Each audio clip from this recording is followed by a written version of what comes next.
hey, my name is Dean Lamb. I play in a band called Archspire. It's like a death metal kind of band. I'm playing for about 20-something years, pretty much since I was 12. When I first started, all I wanted to do was just like have fun. I wasn't like trying to get crazy good, but just from the moment that I started playing guitar, I was like, this is super fun and I want to keep doing it. When I was 8 years old, I saw like an acoustic guitar at a family member's house, and I remember thinking like, what is that? And I thought about it for like months afterwards. I was like 8 or 9. I asked my mom and I was like, whose is that? Like, can I have it? But I probably phrased it really stupid because I was a little kid. And she was like, oh, I don't know. She didn't care about it. Fast forward 4 years, I actually picked up a guitar for the first time at my friend's house. And my parents are pretty supportive. So they bought me a guitar and they got me my first lessons. Pretty quickly after, I started becoming familiar with fast shred guitar players like Paul Gilbert and Steve Vai. And I like just could not get enough of that stuff. Yeah, I just like wanted to do that. So I started getting further and further into that type of thing. And it sort of just naturally progressed that I was gonna start playing that type of music as soon as I possibly could, but with a modern twist. When I first got into extreme metal, I knew that there was an avenue for that type of guitar playing for me, and I just needed to find the right guys to do that with. And I thought I was very good, and then it turns out that I actually kind of sucked, and that I was kind of convincing myself that I was like real good. And when I first started jamming with the dudes that I'm in a band with now, who are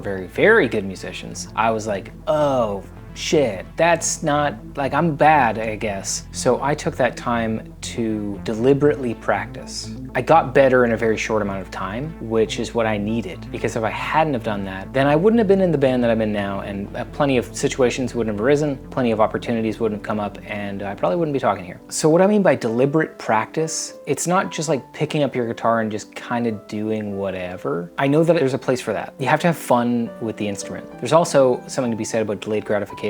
So when you play something and you can't quite hit that tempo, or the technique doesn't make sense to you or whatever right away, and then you work on it for a few weeks or a month, and you slowly start to get it, that's the type of fulfillment that I love on the instrument. And that's kind of my driving force. I was never one to shy away from hard work when it came to guitar. And I think it shows in my playing. I'm not the world's best guitar player. At one point I thought I was like gonna be, maybe in my early 20s, I was like, yeah, I gotta be like the best. I don't care about that anymore. I'm no longer playing 8 hours a day like I did when I was a kid during the summertime. But those 8 hours a day were integral to my guitar playing because they were deliberate, honest, and they focused on techniques that I sucked at. I still have that mentality. I've just gotten way better at condensing the amount of time I need to put in to get that stuff done. What might take 8 hours when I was 15 might take me 1 hour now that I'm 33.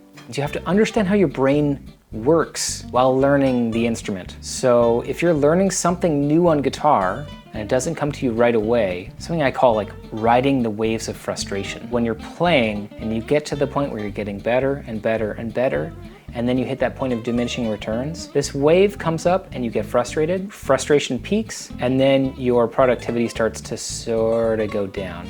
At that point, I like to play something that gives me just immediate enjoyment, something I know I'm good at which point you'll slowly start to get back to the technique at hand, and you'll continuously ride those waves until you master the technique as much as you need to.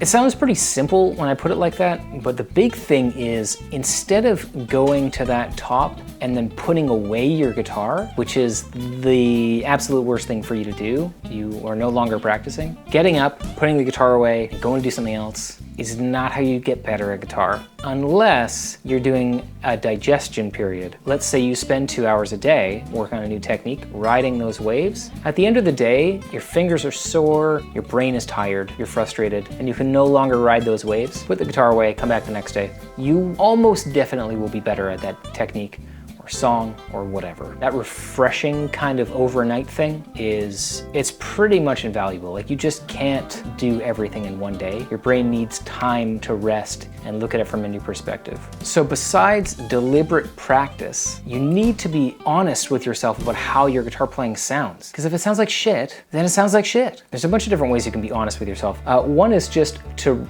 record it and listen back to it. It's a pretty simple thing now. Most people can just do it with their phone, or if you have a recording setup at home, that's all good too. Listening back and honestly judging if there's something about it that you can improve is pretty important to your playing. Now, sometimes sometimes people can't tell what needs to be improved. And like I said, that's where others come in, have the influence of other people around you to help you understand why your guitar playing is not sounding as good as it could or as it should be. There's no benefit in fooling yourself that you can play something that's outside of your skill range. And it's not productive. It's way easier than putting in the deliberate time and the honest practice, but it's not valuable.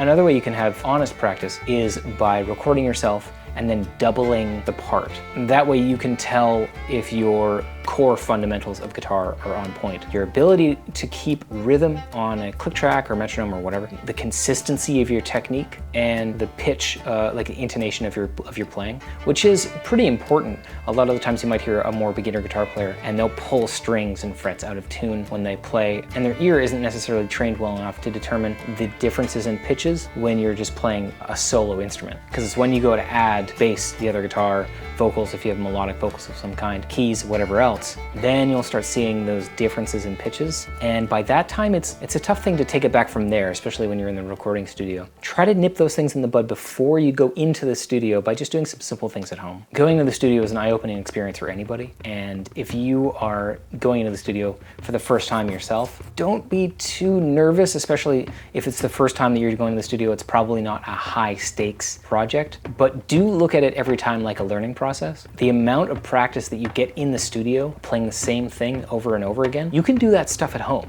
It might feel as professional, or you might have a negative voice telling you, hey, what are you doing this for? Like, you're gonna go into the studio, don't bother, like they're gonna be able to do all the, save yourself some time and frustration and practice for the studio before you go in.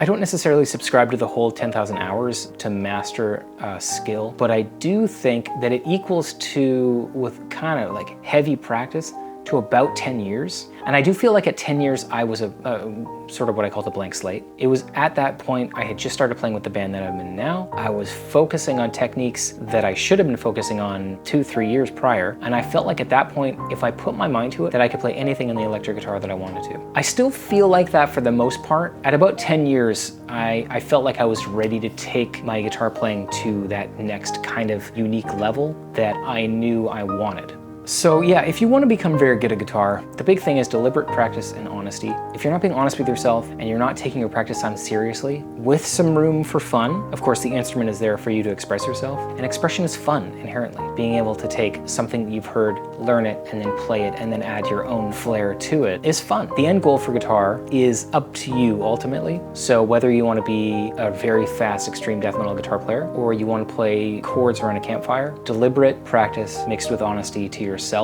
are the things that are going to get you there, and holding yourself accountable by showing other people. Keeping your mind open to criticism and allowing yourself to look at your guitar playing in a very honest and mature way, so not to fool yourself into thinking that you're better than you are and maybe you've ascended past the need for practice, because nobody has done that and nobody ever will do that.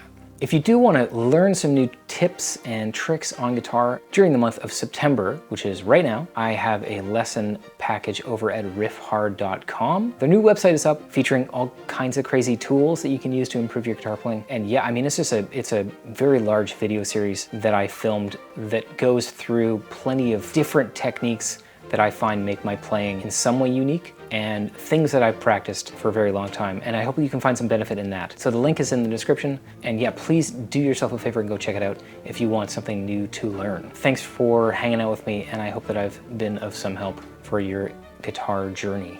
Goodbye.